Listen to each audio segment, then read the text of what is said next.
Hello, namaste. Welcome one and all to this seminar where we are celebrating International Youth Day 2020. My name is Manjari Vashne and I'm from India and I'll be your host for this session. International Youth Day is celebrated every year on 12th of August.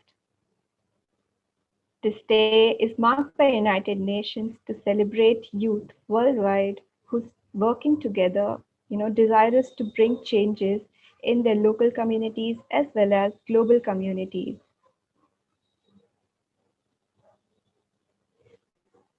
Today, when we talk about youth, does youth really mean about youth really mean about some age group? No, not exactly.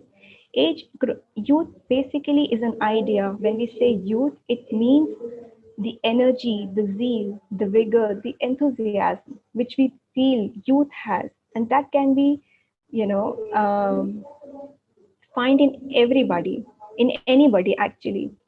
So, youth is basically to celebrate, to acknowledge, and to mark the mark the youth worldwide, which can be found in any age group. This seminar is organized by Youth 2.0, which is the brainchild of Heartfulness, and tGELF, the Global Education and Leadership Foundation. Heartfulness is a simple and subtle way of practicing meditation by which we connect to the light and love in our hearts. tGELF, the Global Education and Leadership Foundation, is a nonprofit that seeks to identify and nurture the leadership skill in individuals who are deeply rooted in the values of ethics and altruism. Coming back to our topic of the day, which is International Youth Day, call for global action. We can see that we are facing innumerous challenges throughout our days, you know, in our personal lives, locally, globally, and our off late nightmare is COVID 19, which has affected each one of us at, it has affected every one of us at some level of our lives. Yet we stand together in solidarity, fighting this, fighting this, and combating it, trying to adapt ourselves. So, my guide Chariji used to say that this is really a funny idea if I believe that you can change the world or I can change the world. So, but this is a real thing that if any one person changes, the whole world changes. So, on this note, I'd like to introduce the panelists and moderators of our evening. We have Ma'am Gowri Ishwaran from Delhi, India, a Padma Shri awardee in 2004. Gowri is the CEO of tGELF and has been instrumental in the development of leadership building curriculum which has reached more than 3 million students, both in India and abroad. She is the founding principal of Sanskriti School, Delhi, which is counted among the leading schools in India. In the panel, we have Anish Gawande from Mumbai, India. He is the curator and co-founder of Pink List India, the country's first list of politicians who publicly supported LGBTQ+ rights. He is also the director and founder of Dara Shikoh Fellowship, an interdisciplinary residency aimed at fostering global cultural dialogue around Jammu and Kashmir and Ladakh. We have Daniel Pearman with us from London, UK, an experienced social researcher who has worked across several sectors, including community engagement, health and well-being, employment, and social values. He is at present working as Evaluation and Learning Manager at People's Health Trust. Mary from Kenya. She's an experienced child development specialist with a demonstrated history of working in the NPO management and industry. Next, we have is Entasia from Belarus, UK, an HR specialist.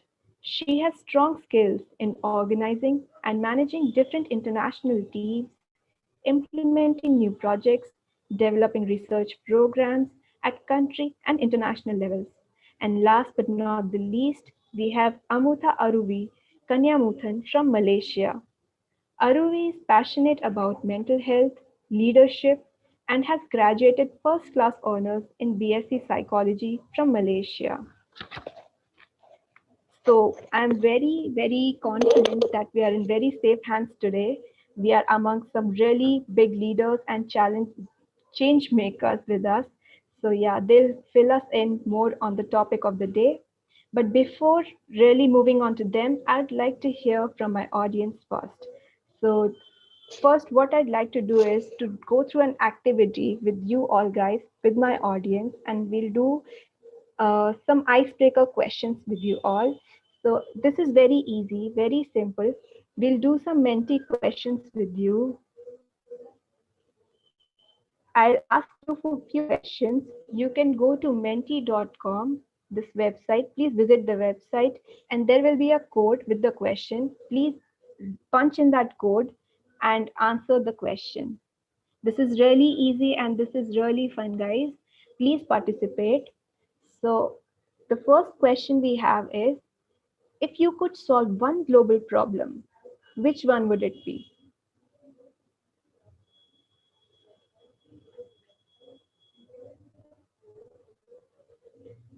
The code is 982751. Please visit the site menti.com and punch in the code 982751 and tell us which one global problem you would, if you could solve, you would like to solve.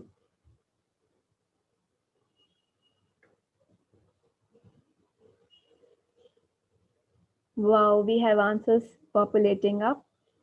Gender inequality, poverty, pollution, yes. Climate change, migration, racism, yes, of late. Prejudice, poverty, I guess it's very highlighted.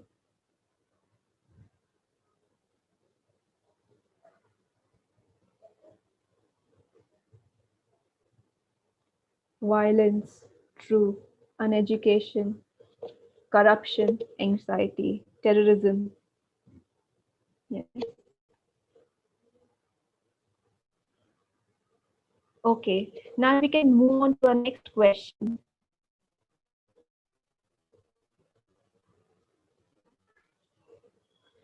What values have become more important to you since the lockdown started?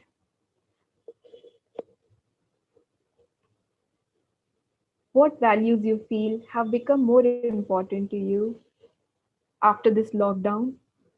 We had lots and lots of time in our hand. Okay, okay.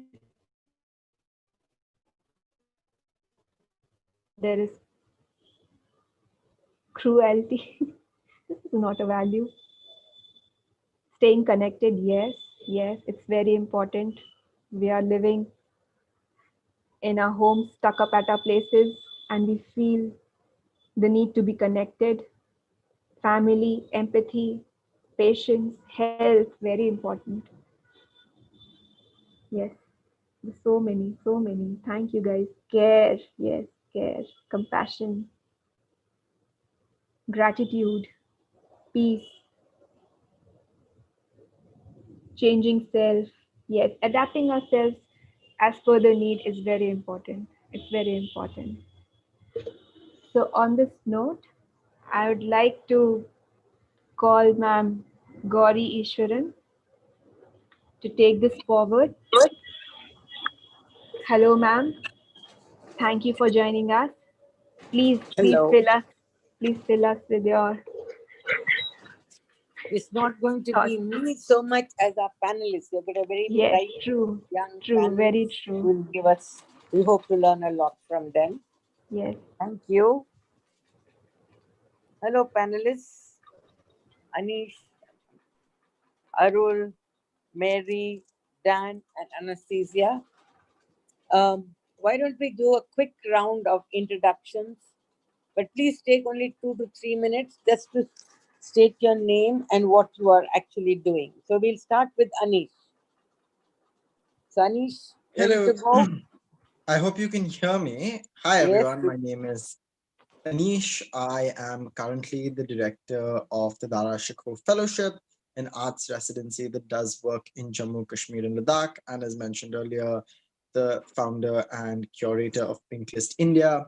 I graduated from Columbia University with a degree in comparative literature and then ended up doing something very different, which is coming back and working on an election campaign in India in 2018. The past 2 years have been spent doing work at the forefront of politics and queer rights and all sorts of other interesting projects that I'm sure will come up in conversation. Anish, you really are a multitasker, it appears, and got fingers in many pies. Very nice to meet you. Thank you. And You're far Arumi, too kind, Mrs. I. can we hear from you now? Arumi, is Yeah. she on mute? Oh, Am there's I Arumi. audible? Yeah. Yes. Hi. Hello. Hello. Okay. So hi everyone. Once again, it's so nice to be connected with all of you during these times of isolation. So I just graduated from my bachelor's in psychology, and I'm currently doing my internship. Other than that, I am working on a startup to improve the status of mental health services in Malaysia. And apart from that, I'm also volunteering for Heartfulness in my own little ways. Yeah, that's all Anyway, from me. thank you. Glad to have you with us. And now we move on to Kenya and Mary. Mary, let us hear from you now. Hi everyone, really nice to be here and to see you all. So I'm Mary Nganga from Kenya, East Africa. I studied in psychology and peace and armed conflict, but my passion was really to work with children. So for the past maybe 5 years, I worked in different programs with children and adolescents in informal settlements to help them access the needs that they maybe are struggling with, and also help them to develop their skills so that they are able to balance themselves as they pursue their careers. Currently, I'm working as a systems improvement lead in a child protection system. I've been doing that for the past 1 year, and it's really fulfilling for me. I'm also a nonviolent communication practitioner, and I'm currently volunteering for Youth 2.0 as well. Thank you. Thank you. Amazing work, really, Mary. Thank you so much for being with us today. And now we come to you, Dan. Let's hear a little about what you have been doing. Yeah, hi. Nice to meet everyone. My name's Dan Pearmain, and I graduated as a social psychologist. And I've been working in different kinds of areas of social research. But what I've been doing, particularly the last 5 years or so, is working for an NGO who are set up to reduce health inequalities experienced in the UK. So trying to change the idea that depending on where you're born, it has an immediate effect on how long you'll live for and the quality of your life and how many years you'll live healthily. So my organisation is all about trying to improve that situation and to reduce the health inequalities, and particularly to help the people who are the most disadvantaged. And so I've been doing a lot of research around that and then helping to develop programs to improve that situation. Very nice. Thank you. And last but not the least, we come to Anastasia from Belarus. Anastasia, let's hear from you. Hi everyone, I'm really happy to be here. So I'm Anna from Minsk, Belarus. It's in Eastern Europe, and currently I'm working in IT companies as an HR specialist. I graduated from Stonehill College, which is in Boston, US. But also I was studying in a couple of different countries, including India, Poland, Spain. So a lot of cross-cultural experience that I can share. And I also volunteering as a young European ambassador, developing programs for children and organizing social events. Thank you. That's really nice. And all the way from Belarus at that too. Welcome to the panel. Um, let's now get down to the work, or what we are supposed to do, and that's to find out what exactly has made you all choose what you are doing, and what has made, what has leadership meant to you all during this journey. So let me put it more succinctly. Two things that I would like the panelists to address. One is, in whatever way, whatever path you all have chosen, what kind of a meaning has leadership had for you? And secondly, what made you choose these areas to help community? All of you are involved in helping your communities in one way or the other. So what made you all choose this path? And in the process, what kind of a definition do you give for leadership?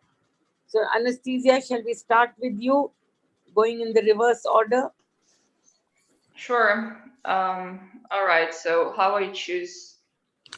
Basically, there was no, for me, specific plan where to go. I always were interested in helping people. And I don't know why I went to business, but I thought like that I can help someone being in business. And my dad always told me that business is a cruel sphere, not about helping people. But somehow I end up being an HR specialist, which I'm really happy about, because this is the balance between doing business and earning money and developing people the way they like to be developed, not just putting them in different spots, not thinking about what they want, but talking with people, developing their skills, experiences. And I feel really great when I can help someone. That's why I always volunteering and trying to search for new opportunities, not because I want to be a good girl or to show that I'm like really cool person, but because I think if you have more, you need to give more to others who have less than you.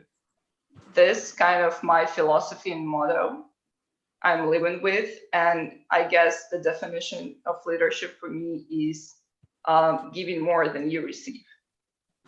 That's a lovely definition of leadership, giving more than you receive. Very nice, Anastasia. Thank you. And Dan, now we come to you.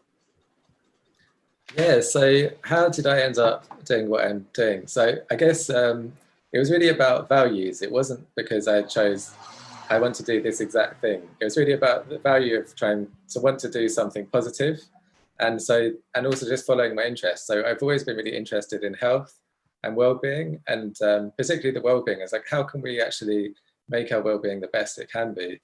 And I think what I came to realize is that's much easier for some people than it is for other people, depending on your circumstances. And so I guess that's why I got into this kind of more societal, like, how do you engage with the system to try and improve it for the people who it's more difficult to kind of live their best life and and be healthy and make the right choices and so on. So I think that's how I ended up doing what I'm doing, and having studied social psychology and community psychology as well, and knowing that actually by getting together and being involved in collective activity, we can become much stronger. And so that can really help people if they don't have a lot in the first place, is just bringing them together. So I've always been interested in that idea.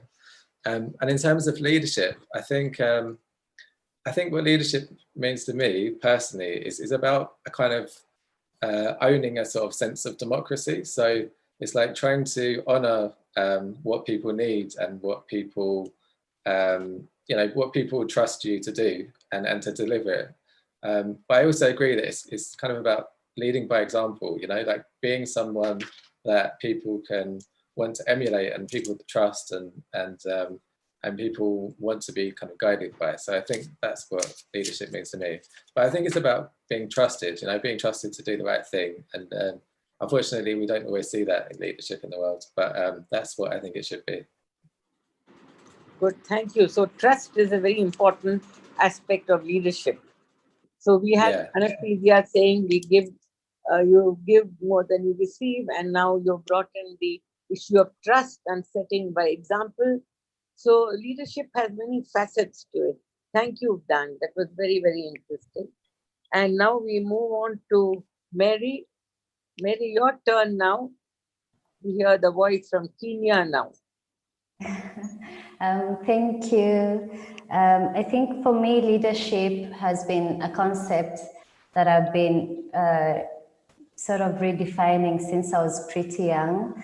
I've never really, I've always been in positions where I emerged as a leader. So I think for me, it was more of like helping the people around me to meet their needs because of something that I could help them with.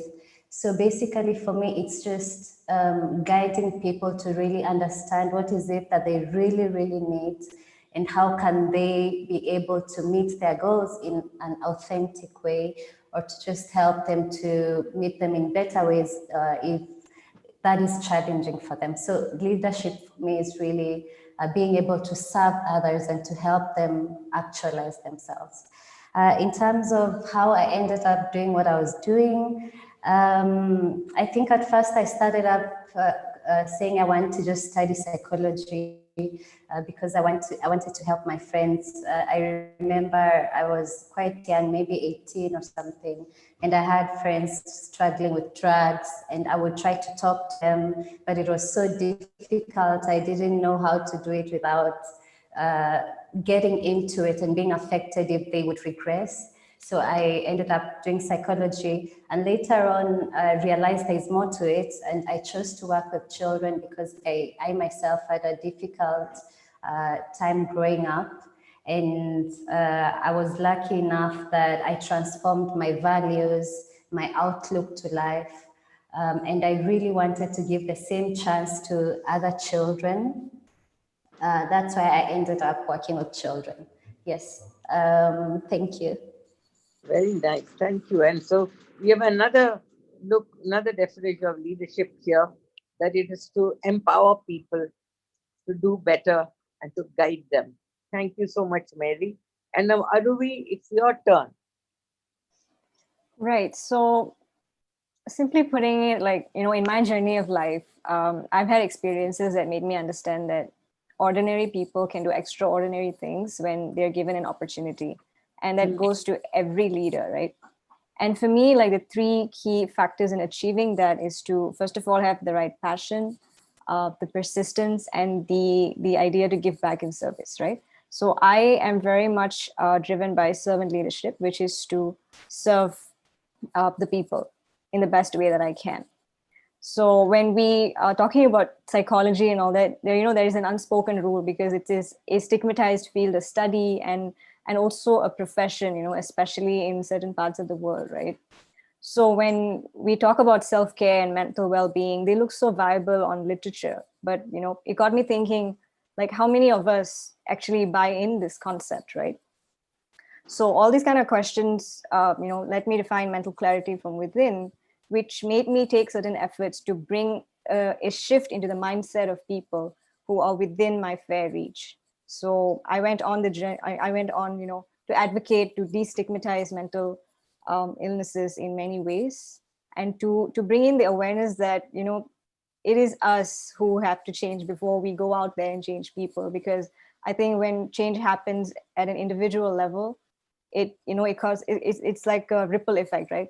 When you change, everybody else is geared to change, and be it however small that change is, it is still a step forward towards enlightenment, right? And I think youth, especially these days, we should think beyond available literature and see how we can solve every issue with novelty. So I think I grasp on the fact that we have to act on ourselves first, while we also act on others, and things will fall into place. So that's just my Thank you, idea. Aruvi. And you brought up a very important point, actually, that the change has to start from you and from within you. So basically, you have to know yourself before you can go out and really help others. Correct. And this leads to, from what I understand from what you said, to servant leadership, Very nice. Thank you, Aruvi. That Thank you. was really very, very interesting and very, I think also the fact that you kind of built on what the others have said before you. And so, Anish, now it's your turn. I think what has to be said has already been said before. I think these are all inspiring definitions of leadership and really incredible journeys shared by the other people on this panel. I think for me, leadership has been something I've stumbled into, and it's been something that has been largely personal. I think initially finding the projects that I worked on was defined by the fact that I was in the closet and I was interested in politics. And therefore, they were geared towards things like my work in Kashmir. I think after I came out of the closet, I was terrified that I would never be able to go back to Kashmir or work in politics. But I think over the past 2 years, I've realized that both are possible and shed those fears. And now I do art and culture in Kashmir and politics while being queer. So I think it's been a learning journey. It's been filled with ups and downs, and it's been something I've stumbled into, which has been the most fun aspect of finding leadership positions.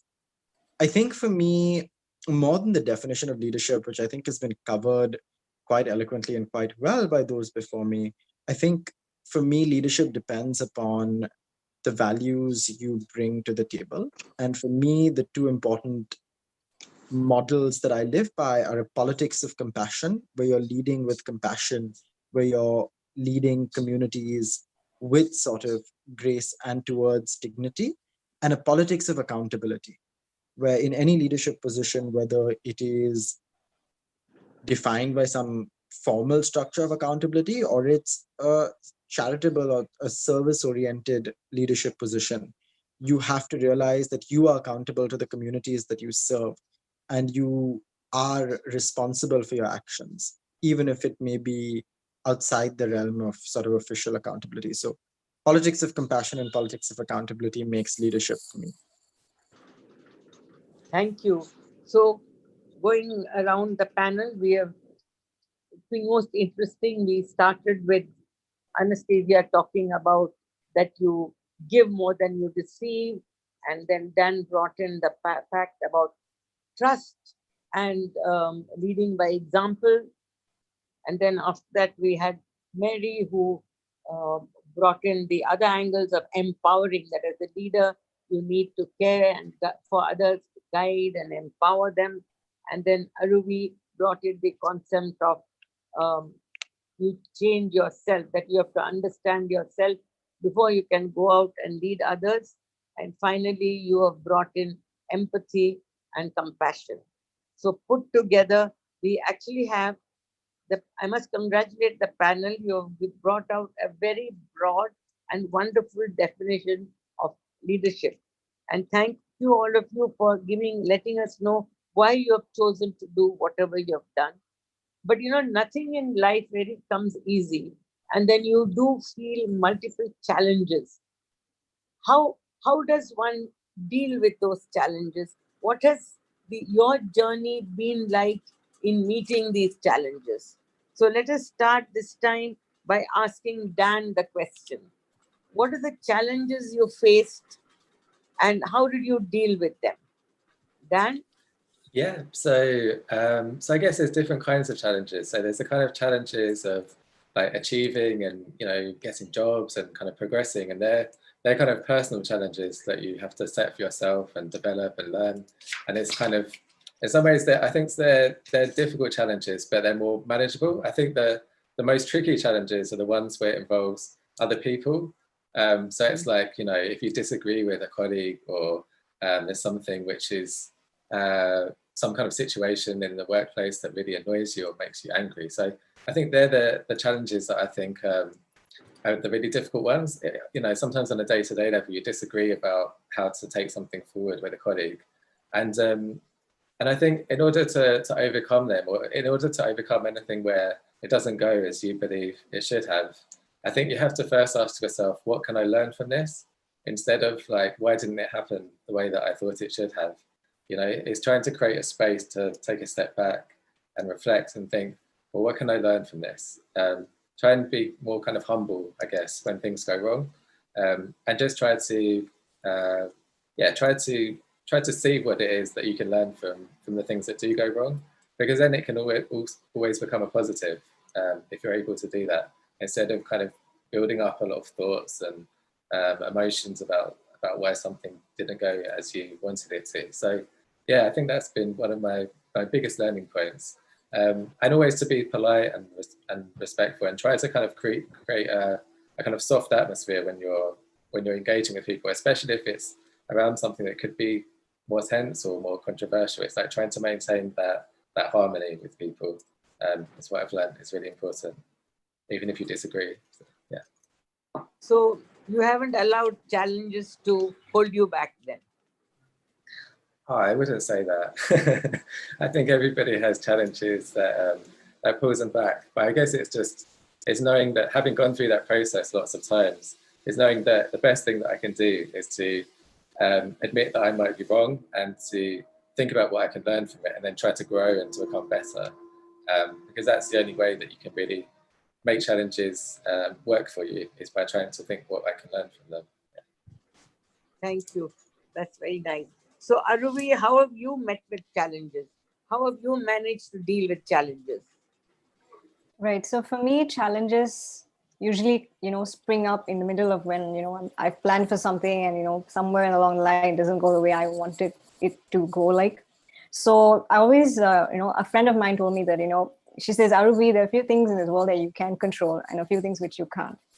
And I think it is very important to differentiate this, because once I did, it really helped me channel my energy in the right way and to find a way to, circumvent these problems. And I was able to turn them, into an opportunity for growth. So what I did was, while I reminded myself of the goal that I was trying to reach, or to the goal that was in my mind, at the same time, I adopted the attitude of exploring who I was throughout the process. And when I started doing that, I wasn't so hell-bent on the goal itself, but I was, I enjoyed the journey. And I think it becomes very beautiful then, right? Because you're not so pressured. You do what you wish to do, you do what you want to do, while you do what you're supposed to do. So that's what I have gathered from my challenges. Yeah. Yeah, but tell me, when there was a major challenge or an obstruction that came, somebody did not agree with you, how did you deal with that? Okay, so first of all, I definitely did not like the way it went. So what I did was, I quickly, asked myself three things. So I asked myself, what does this person want from me? What is this person unhappy about? So once I got to know what exactly their request was, or their demand was, then we can, I spoke to them, and we kind of strike a chord between, okay, you want this, great. So is this feasible? Can I deliver this to you? And do I have the right, resources within me for me to be able to provide this to you and all that? So it was basically, I would say, a sense of good communication that came about when we face challenges, especially among people. So the engagement, the connection is very important. How you explain your thoughts to them in a way that they feel understood. So okay, thank you. And Anastasia, how did you manage to face your challenges? That's a good question, actually, because I'm not really a patient person. And the first, I feel like first challenges was really hard for me, because I was trying to change the point of view of other people. That was my huge mistake, because you never basically can change the opinion of someone else. He will be believing in it in truly somewhere in his self and never going to change it. So the way I figured out, I try to accept the challenges, and I accept the other points of view, whatever the person thinks, and I believe that I'm doing the right thing, whatever I do. So my formula is believing in yourself and your actions, and accepting whatever comes in your way, because if you're not accepting, you're wasting your energy trying to argue with yourself or others or something around.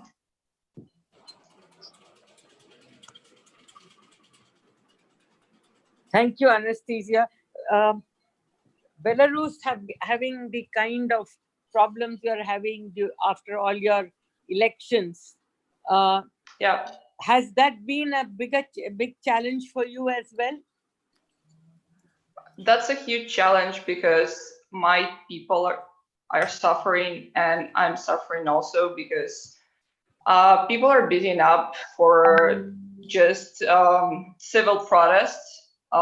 They have no guns, nothing, and police simply shot them with the rubber bullets.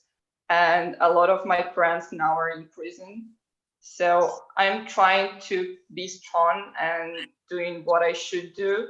But this is actually the biggest challenge I had in my life now. So the only way I'm holding it now is I'm praying. That's it, because this is really hard times for my country. Anyway, thank you. I hope everything works out for you also. And can we now have Anish speak? Anish, what about you? You must have had plenty of challenges. So I think, of course, given the nature of the field in politics and in sort of work in Kashmir, it comes with its own challenges. I think the one challenge that is always constant is uncertainty. You never know what's going to go wrong. And if you think something can go wrong, it often will. I think the bigger challenge than that, though, has been the sort of fear of failure, because embarking upon any of these projects has been so filled with apprehensions and doubts from everybody around you, saying that, oh no, you really can't do this. You're being queer and going into politics. You're going and running a residency in Kashmir. Dealing with all those doubts and maintaining your cool and maintaining your calm and believing in your own projects is hard. It leads to a lot of self doubts. And it's also harder at a time when we live in very unkind spaces, the sort of vicious online trolling, uh, homophobic, vile, terribly violent language that's used on social media platforms and outside. It takes a toll, I think, and it really does bleed into the work that you do offline as well. So I think a lot of these challenges require you to have good support systems. I think it's very important to keep people around you who understand the challenges you face and can help you through them, and to sort of disconnect from the projects you're working on and take some time for yourself before facing them head on once again.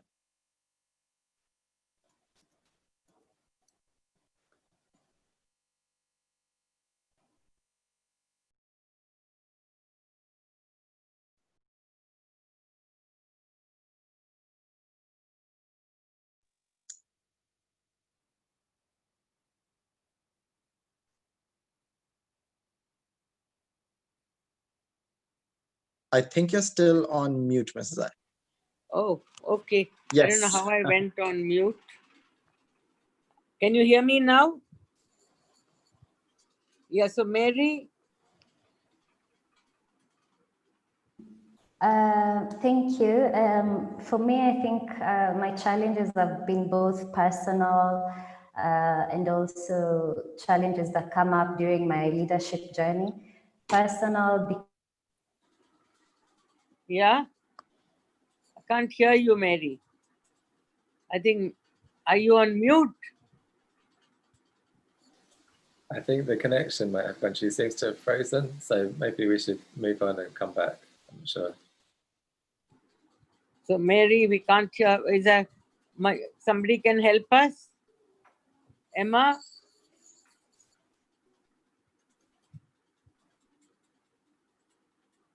Okay. It looks like she's lost the connection because it's frozen, so she might have to rejoin us, I think. Yeah. Okay, then we'll wait for Mary to come back. In the meantime, let's go on to our next question. And that is that, okay, we talked about your passion in life. Then we talked about the challenges that you faced. Maybe we talk a little about what are the values, what is the inner strength that helped you to get through this. So we have Dan already with us. So Dan, maybe you can start. Mary is back. No. Oh, maybe not. Okay. I think I dropped for a while. Oh, there you are. Mary, so let's Um, come back to you. You can answer your question now. What are the challenges? yes. Yes, I think, yes. So personal challenges still holding the personal You're not clear, Mary. We can't hear you the clearly. space for leadership for others, and also because it helps people to be very authentic.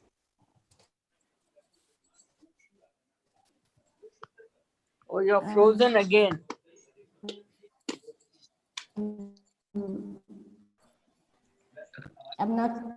Can you hear me now?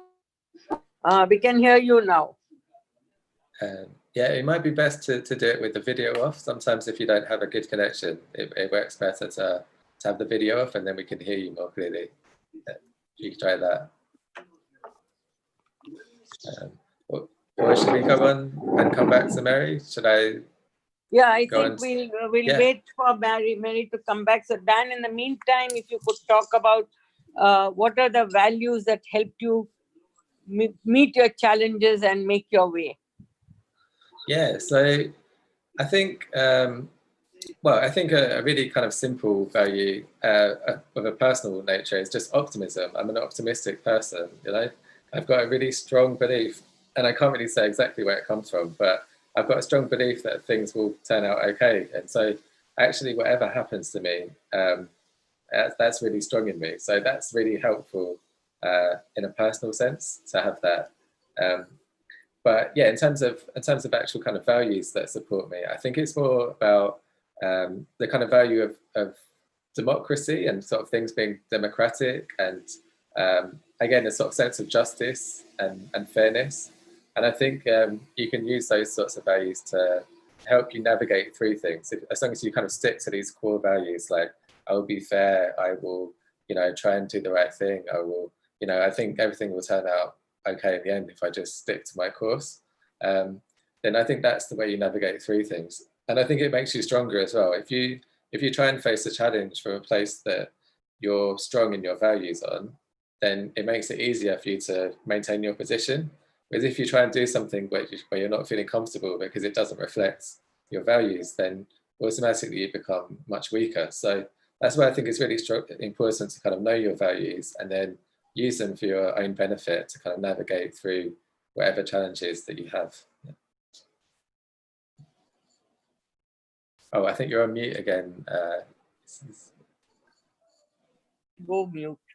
Yeah. Dan, you brought out a very important point that if you don't abide by your core values that you believe in, then you become weaker. And I think that's a lesson we all need to keep in mind. And Aruvi, would you like to now talk about the value that's kept you going?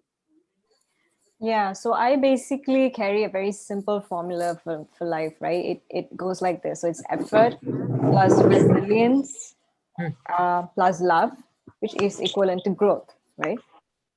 So I think the factor here is resilience for me, especially, Okay. and the passion to to keep going, right?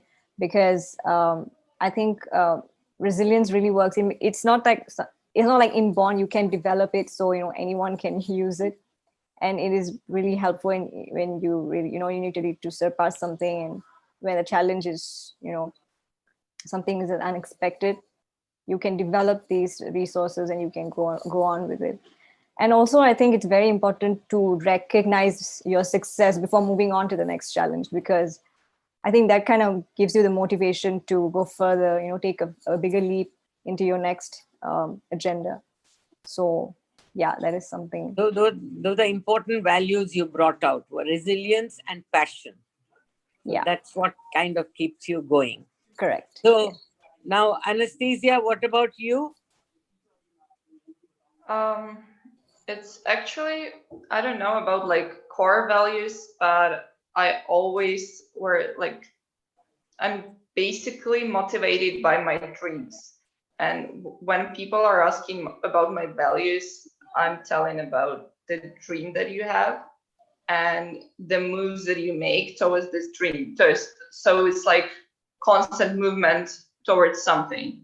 And the movement is the value, and the way how you move, it should be with empathy, passion, and love.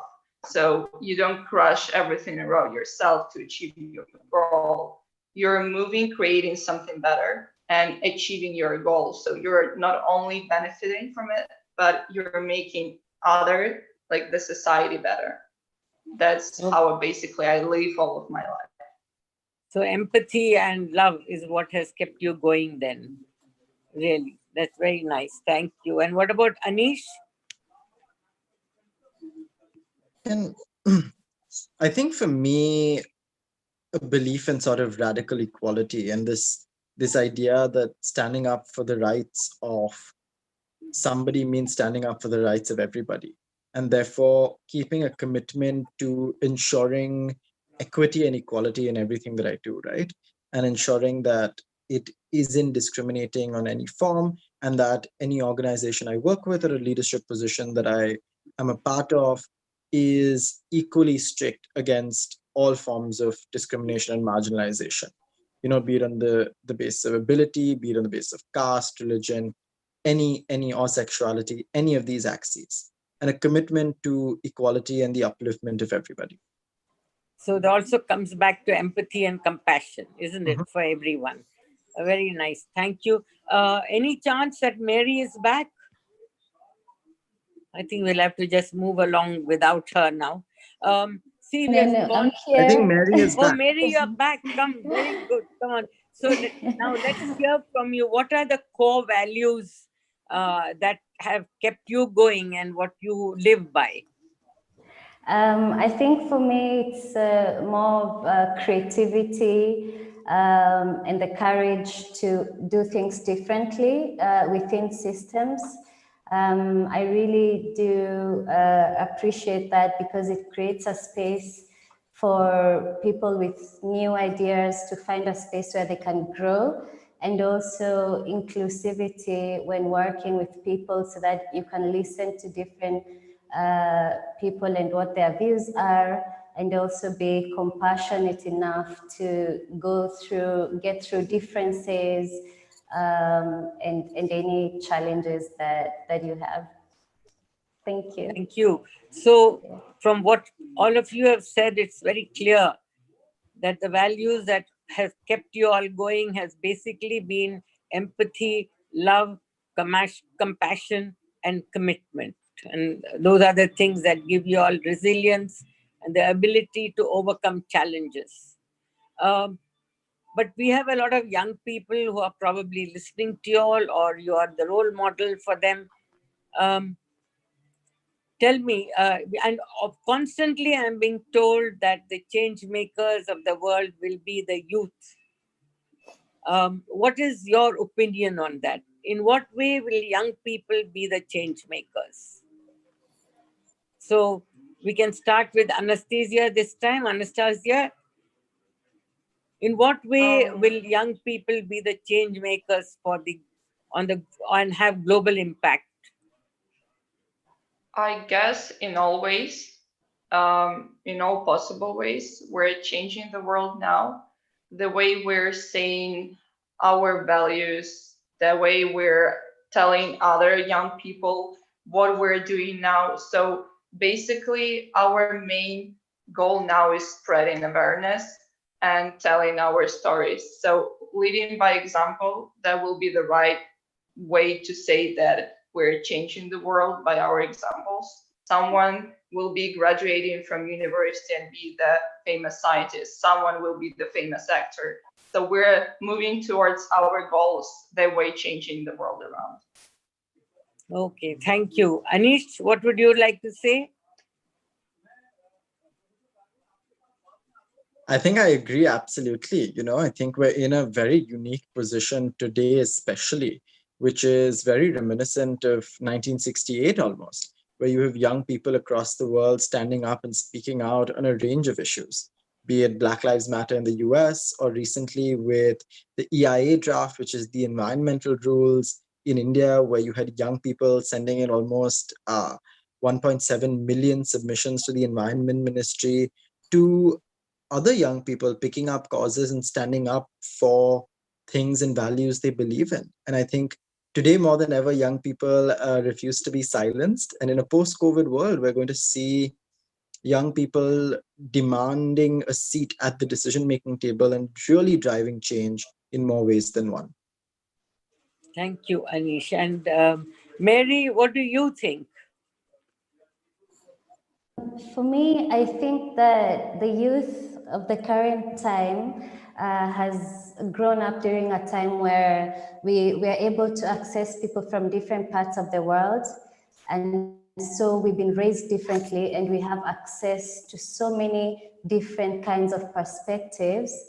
I think the way I think that the current youth will change the world is to try to get a balance of all these perspectives by also focusing on inside themselves, and trying to bring change from within, and also being open, and pushing themselves to be creative, to be compassionate, so that we see whether we'll take advantage of the current situation where we have so many ideas, so many revolutions coming up in not only political or socioeconomic, but also a consciousness evolution, because I believe that the true change comes from the within.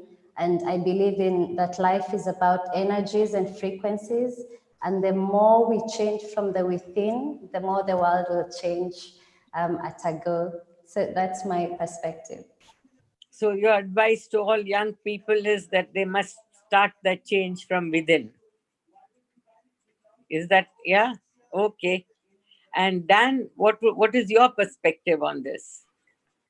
Yeah, I'd agree with a lot of things people have said, and particularly what Mary's saying, that I think young people, they bring a different consciousness. Like every generation, it brings a kind of different consciousness to the world, because they grow up and they see what's happening in the world and what's wrong with the world and how the system of the world works, and they can kind of see coming into it anew. You can see what needs to change, and then put your energy and your passion into that. And I think young people are less materialistic. They're more concerned with all of the things around the environment and protecting the planet. And you've got people like Greta Thunberg, who is 16, and she created this incredible movement all around the world, and with thousands, millions of people being involved in that. So I think there's also a lot of inspiring things about being a collective of people that people see now, and the power of that. And so I think that's really inspiring as well, about what young people can do, and and the kinds of action that young people can achieve. So I think there's a whole lot of stuff in there that makes me really inspired, that young people are really going to make a difference because of the consciousness that they're bringing to the world, and the things that they can see need to happen and need to change. And I feel like we're seeing more and more of that every year at the moment. So I'm really hopeful about that. I agree with you. I think our hope is the youth, their new energy and their creativity and their dedication and their being able to mobilize in groups, I hope will bring about the kind of change that you are talking about. And so we now still have to hear from Aruvi. Yeah, I think I pretty much agree with all of the panelists and what they say. I think it made a lot of sense. Like if you see now, globalization is like a double-edged sword, right? It's a problem on one side and an opportunity on the other. So I think this really affects and influences the youth. And like I think youth these days, they're recreating their own identities, right? Which in return, like it inspires everyone to create new solutions for the planet, for the future. So I think, like what Mary said, all this begins with ourselves. The awareness is, I would say, is step one for all changes. Yeah. So now that we have come here, Aruvi, you have kind of ended this particular discussion by talking about awareness of oneself. I would like, as a concluding question, a discussion on this panel, How have each one of you done that journey of awareness of yourself or understanding of yourself? How have each one of you managed to do that for yourself? Is there any practice that you all followed, or in what way did you do it? I mean, each one of you may have followed a different path. So, Anish, let's start with you. I mean, how is it that you manage this? I think it's a journey filled with a lot of mistakes. So always keeping your ear to the ground, being open to feedback, being open to suggestions, and keeping people around you who constantly are invested in you is how I think I've managed to learn more about myself. I think it's a journey that involves listening, it's a journey that involves being open to critique, and a journey that definitely involves reflecting a lot upon your own work from time to time. So, when you did this reflection, Anish, did you use any kind of mindfulness or meditation or any kind of a practice, or it's just that you sat and by yourself and thought about it? I think I am the sort of person who finds it very difficult to find time for mindfulness in daily practice. This is something that I did want to learn when we went to Rishikesh together as well. But for me, what has often been very important is taking a complete break. So I'll often go somewhere alone and spend a week to 10 days reflecting and sort of being cut off from technology and taking that time to process everything that's happened in the past 6 to 10 months. So I think it's a more compressed form of mindfulness put together in a shorter time span rather than a daily practice, which I really should move to. Okay, thanks, Anish. Mary, what worked for you? I think for me it was different things at different stages of my life. I wouldn't say at first it was just a genuine will to be able to learn what love really is, and how I could become better at that. That was a genuine guide for me. And then through that, I came to learn about different people who are sharing about what love is, how that brings together unity, what truth is, who we really are on the inside. And I kept meeting different people until I learned about meditation. And I think meditation really helps me to see a place within myself that is very restful, very peaceful, like a coming home, a reminder of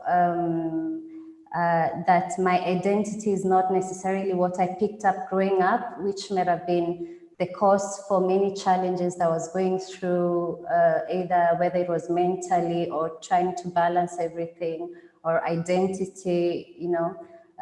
So it's a place where I can go to every once in a while and find that peace, and in that space everything is really okay and fine. So I do meditate. I'm not like super cool at it or good. I'm still learning, but I really do believe that through meditation, I'm able to shed off a lot of stuff that I picked up when I was growing up that is not essentially true.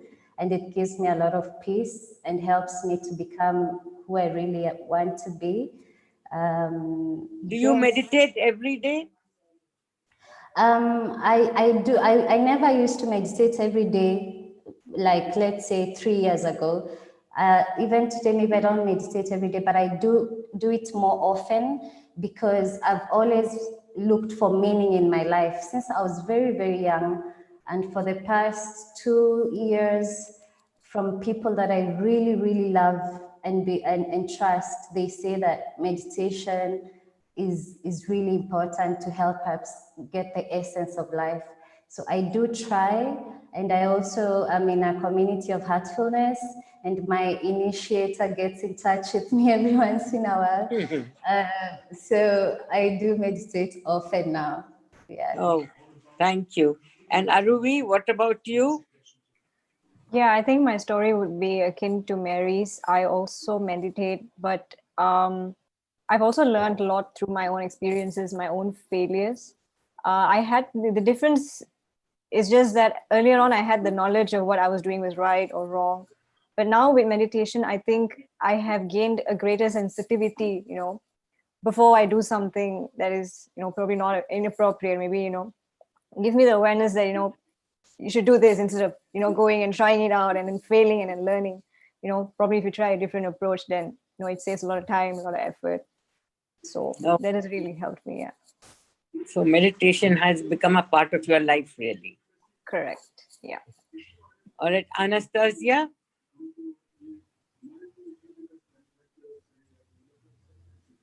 Anastasia, are you there? I guess. Can you hear me? Yes, yes. So I guess for me, the most important is people, and I'm constantly learning from them different things, especially young people.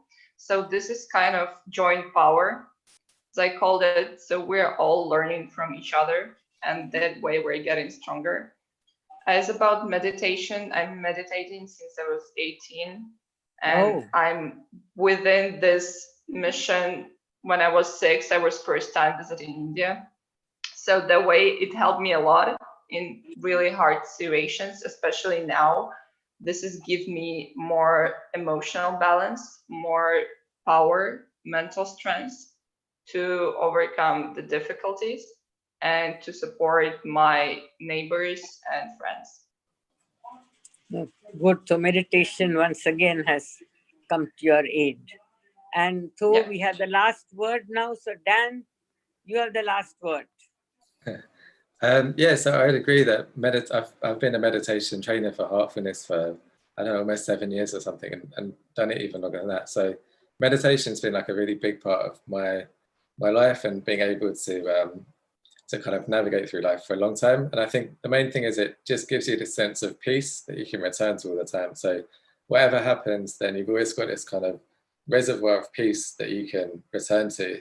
And actually, I think it makes you, well, it's made me anyway, feel more able to be flexible, because I don't really care so much about changing this or that, or being really stuck to this idea about how to do something, because I've always got something else that I'm anchored to, which is kind of stronger than anything that's happening in my life. So I think that's really helpful for all of this stuff. It's always just having this sense of you within you, which is very strong, that you connect to for meditation every day, and that really helps you to feel secure, and then you can just cope with a lot of things in life, and kind of keep this feeling of peace and take it with you as well into the world. Thank you. Thank you very much. It's been a most interesting discussion, because we started off with what we were doing. Then we found out what you all wanted as leaders. Leaders should be people who can trust, who serve, who give more than they receive. Or then we came to the challenges, and you all faced your challenges because each one of you had core values that you lived by. And those values revolved around compassion, empathy, and most importantly, knowing yourself. And I was very happy to hear that so many of you have looked at meditation as the way, as a path to knowing yourself. I personally do meditation regularly, and it actually helps to keep me sane in what I perceive today as a mad, mad world. But hearing from all of you, I think we have hope for the future, because it's the young who have woken up and who have reminded us of all the wrong things we have done. And I hopefully, in the years to come, they set right many of the things that haven't worked out the way it should have. And I think knowing yourself and your relationship thereby to the outer world is what really defines great leadership, and also defines a compassionate citizen of the world. So I would like to thank the panel. I think it's been most exciting, and I have learned a lot by listening to you all today. And I hope I can pass on your messages to more and more young people. Now I hand back to the host, and are there any questions that are to be asked and answered? So we wait for the host to guide us now. Thank you, Gauri ma'am. Thank you for being such a beautiful moderator. This was really a very enlightening session because I have so many takeaways, like awareness of oneself, and I meditate myself, and I believe that being grounded, being rooted is very important, and that prepares you well enough for any kind of challenges you may face, you will face. So meditation is very important. And another thing which I find very interesting was digital detox by Anish. This is really interesting, and I would like to practice it more often. I hope my audience as well, they have their own key takeaways from the session. And I would like to thank ma'am, Gauri ma'am, for taking out her time for us, taking this forward. Again, we'll have some mentee questions from our audiences. So get up, guys. We have some questions ready for you. Put on your thinking caps and let me know that. So our first question is, what skills are you trying to build to become a more effective leader? So what skills are you actually targeting? What do you think is important to become an effective leader? It's very simple. You have to go to menti.com and punch in the code 427469. What skills are you trying to build to become a more effective leader?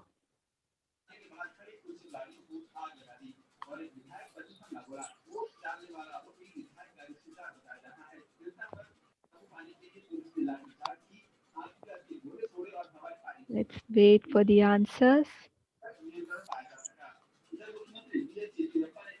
Okay, we haven't confidence in oneself. Yes, self-confidence, discipline, acceptance. Yes, acceptance, decision making, empathy, compassion, leadership, resilience. Wow, whole package. Having a good oriented mindset, patience, practice, communication, honesty, organization, a very important tool. Yes. Wow. Okay. Okay. Now can we move on to our next question, please? What is the one small step you can take to make a difference in your community? So if you are the change maker, what is one that small step that you'd like to take to make a difference? Change oneself. True, very true.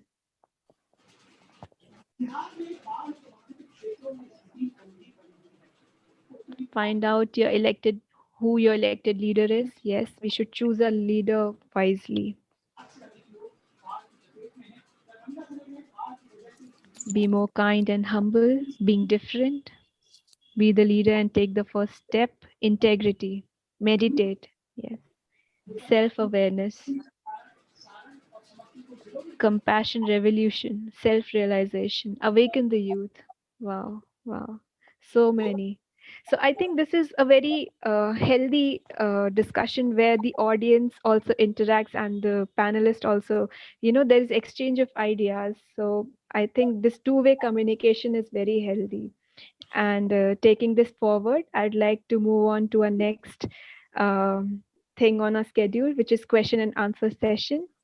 So people, we are live on YouTube and Facebook, and we want the audiences to type in their questions, whatever they want to ask from a panelist, and we will, ask them. So we have few questions to start, and everyone can simultaneously go and keep typing their questions. Meanwhile, we have the first question which I would like Anish to answer. Anish, our question is, what's the best way to cope with the fact that the pandemic has put young people's lives on hold? What is the best way you feel? It's a difficult question. So many people have been facing many challenges in these past few months. There are several of us who are stuck at home. There are several who are stuck with abusive families or abusive partners or in unsafe or unhealthy environments with no space to go to. I think the internet is a great space to find solidarity, find support. I think it's also important to find institutional support. I think as young people, we're slowly opening up to the idea of therapy, of getting professional help when needed. I think this is a time more than any other where there are a lot of both subsidized and pro bono services available for those of us who are struggling. And I think it's important to remember that there's no stigma attached to seeking help. And finally, I think it's important to take this time to reflect upon the future that we want to build. I think this is a good, and I took digital detox as this is a world detox or sort of detox from all other things that you can possibly do with your life that has given a lot of us the chance to think about where we want to take our own journeys and where we want to take the journeys of the communities we're a part of. True. So basically, opening up, don't hold Mhm. yourself back and, communicate. If you And need seek help help, when you need yes, it. yes, yeah, seek help. Yes, right, nice. Thank you, Anish. The next question I'd like to ask from Amutha, Aruvi. Um, how do we destigmatize the idea of politics being evil in the minds of young people? We associate politics with being evil. So, how to destigmatize this idea? Politics for me, okay. I think I would go back to the basic idea of why we tend to perceive such people as evil or dangerous is because we don't know what they're going through, right? We are not in their shoes. So maybe the next time we try and quickly tend to judge, if I may use that word, judge someone. Maybe we could think, what has led this person to this condition? When we start asking such questions like why do why what ma- why why is he behaving in such a way, rather than ew, he's behaving in this way or she's behaving in this way. So I think this is where the component of the feeling, the empathy really plays a very important role. So I think I'd like to introduce this field switch here, once again, whereby I think when you see certain situations where you feel that you are misinterpreting it for what it really is, quickly check with your heart and ask yourself. You can just put your hand in your heart and say, what am I, what I am feeling, or what I'm thinking about this person, is it really true, or or is there more to this, to his story or her story? Then you see that immediately your thought process changes and you tend to see it in a different light.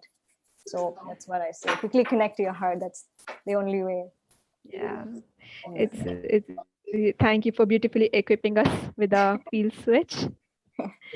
So yeah, nice.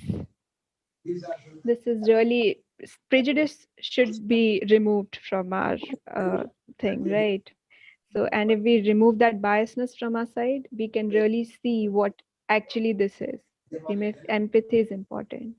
Correct. Uh, my next question I would like to ask from Daniel. Daniel, are you there? Hello, Daniel. Yeah, I'm here. Yeah, sorry. Yeah, yeah, Yeah. yeah.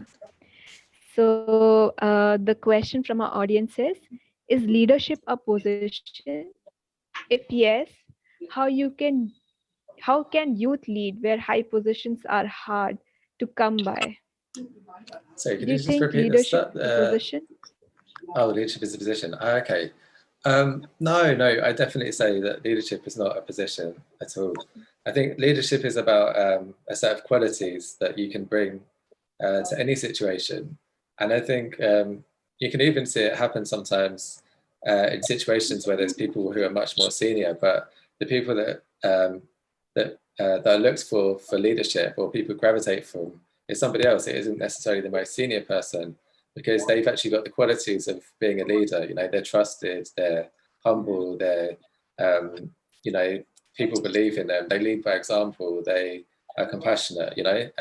So I think, you know, if you have these qualities, then you can grow yourself as a leader, but you don't have to have a position to do that. You know, you can do that completely independently of a position. So I think it's possible to become a leader even when you're really young, and some people are really kind of naturally leaders. So I think that's really possible, and a position shouldn't hold you back from developing those qualities, I think. True, true. Yeah, some are born leaders, we know that, and some make up to become leaders. Both are equal, I guess, and both should be celebrated.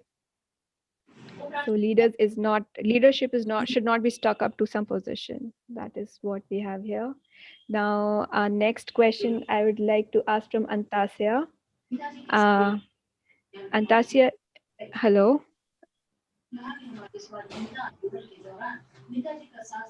She dropped Hello, off the call because Antasia, of can you hear some. me?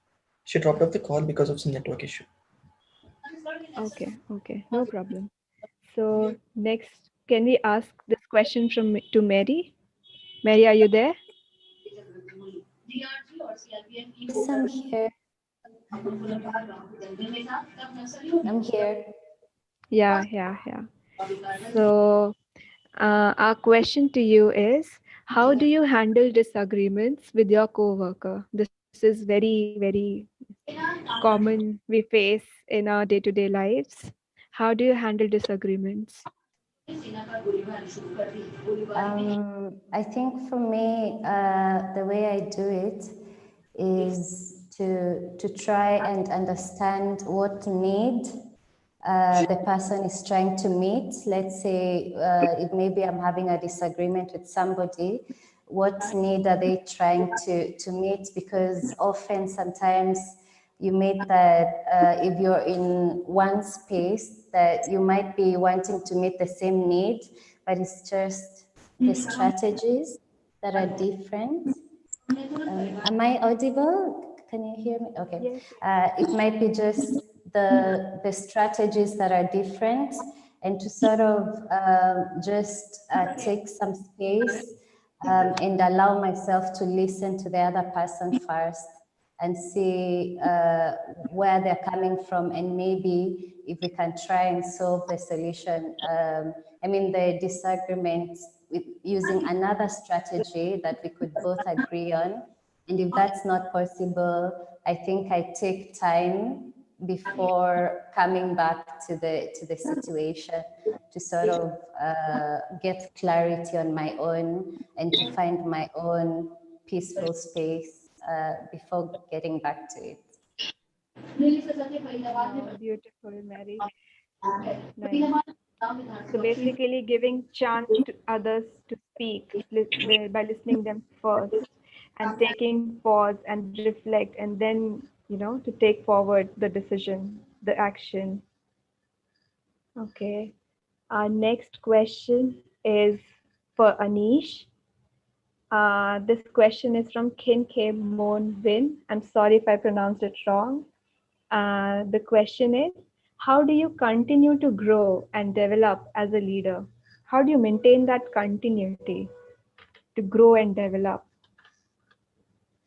I think that really will depend upon every individual. I think personally, I've found that the best way to grow is to continuously challenge myself and stumble onto new opportunities, new sort of projects, and continuously meet new people who inspire me and push me towards growing. I think I learn best when I am faced with feedback from people I respect. And so I try to find as many of them as possible. So surround yourselves with people who are smarter than you, people who you respect more, whose work inspires you, and they will be great motivators and collaborators in your journey towards growth. So keep your critics around. Mhm. That is, yeah, wow, nice. Nice. Our next question I'd like to ask from Aruvi.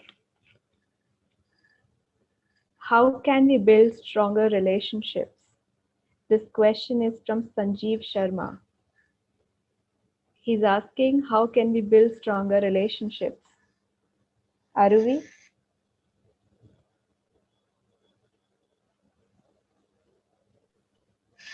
Yeah, sorry. Yeah. So, yeah, I think the only thing that I would like to stress is that to be sensitive to the other person's needs.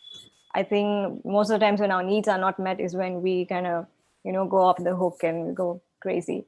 So try and understand where the other person is coming from. What is it that they need from you? And, tell them, I hear you out, I understand.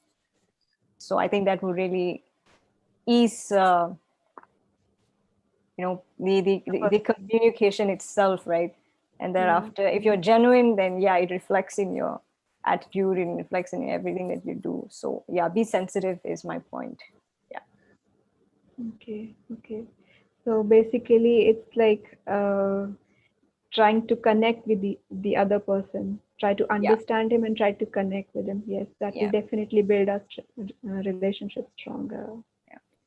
Okay. Our next question I'd like to ask from Daniel. Sure, yeah. Yeah. This question is from Karthik.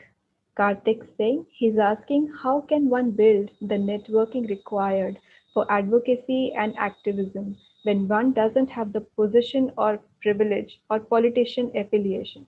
Basically, when one doesn't have any position.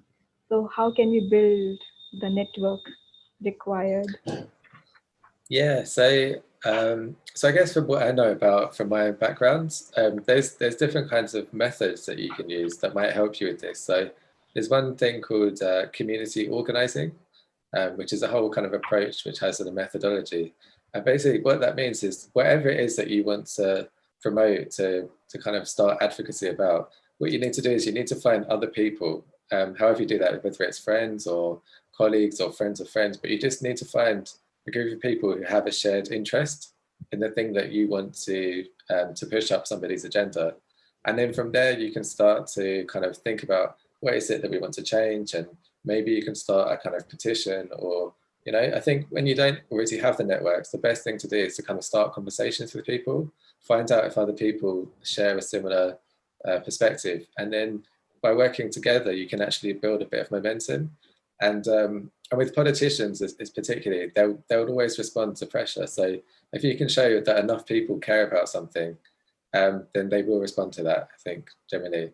But you do have to kind of be proactive and talk to people and try to gather people to help you, because it's very difficult to do these things alone, and you always need people to help you and to build relationships, and just, be open to opportunities as well to build that network as well. However, a lot of the time, the best way to build a network isn't the people that you immediately know, it's the people that they know. So that's another good tip, is not to just stick to your friends and your family, but to stick to like the friends of your family or the friends of your friends, or, and by doing that, you can actually expand a lot quite quickly. Yeah, nice. I think Gowri ma'am is leaving us. Thank you, ma'am, for joining and taking out your time, sparing us your time and enlightening us. Thank you. Thank you very much. I enjoyed, and I must say that I had the most amazing bunch of panelists, and I have learned so much. So thank you very much. Thank Bye you, bye. ma'am. Thank you. It's our pleasure. Thank you so much, ma'am. I'd like to take our last question for the evening, and this question is I like to ask from Mary. Mary, how can we take out time for several heartfulness practice?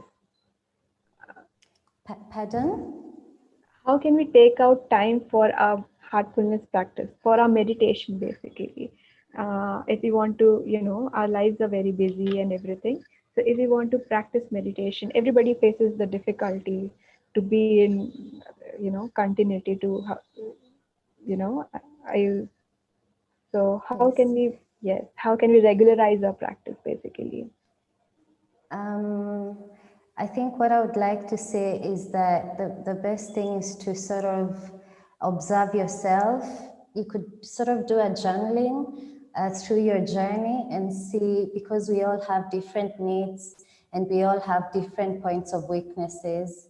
And maybe some people, emotionally struggle differently, or some people are better in the morning. And for instance, I don't do very well in the evening, so I have to be very cautious. For instance, if I want to meditate in the evening, but really, it has to be a genuine interest, a genuine journey. I don't think if you see it as meditation helps and I want to try to do it, it might take a lot of effort. Pardon? It might take a lot of effort, but if you're able to get to a place where through your own journey, you're able to see how it helps you, and maybe I could share briefly that it helps a lot with maybe clarity, like if you're having a really stressful day, you could just take some time and sort of relax, or just sort of, depending on how you meditate, different people meditate differently. But I think all kinds of meditation enable you to sort of not focus so much on what you're stressing with and more on your inner self, which is always for everybody peaceful, sort of rejuvenating. So you just have to put some effort. I mean, you have to have some genuine willingness to want to practice it more and put some time aside.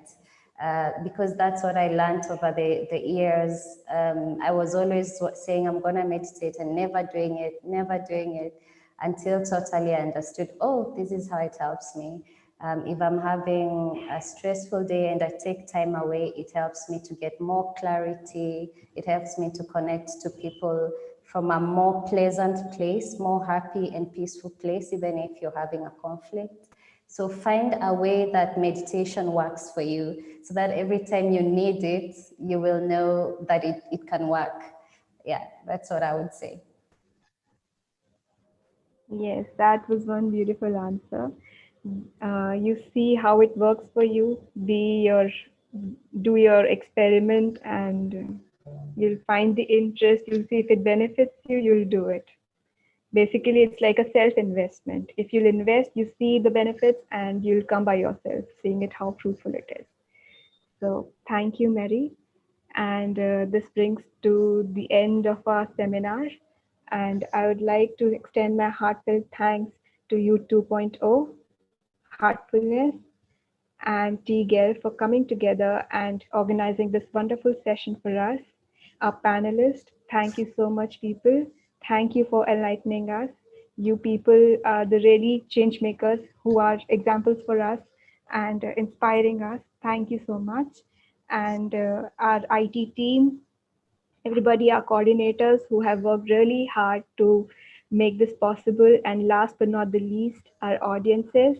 Thank you so much for making this a success and giving us the confidence to move forward and do these sessions more often. Thank you so much, guys, and stay well. Take care. Okay, so bye bye. Namaste. Bye.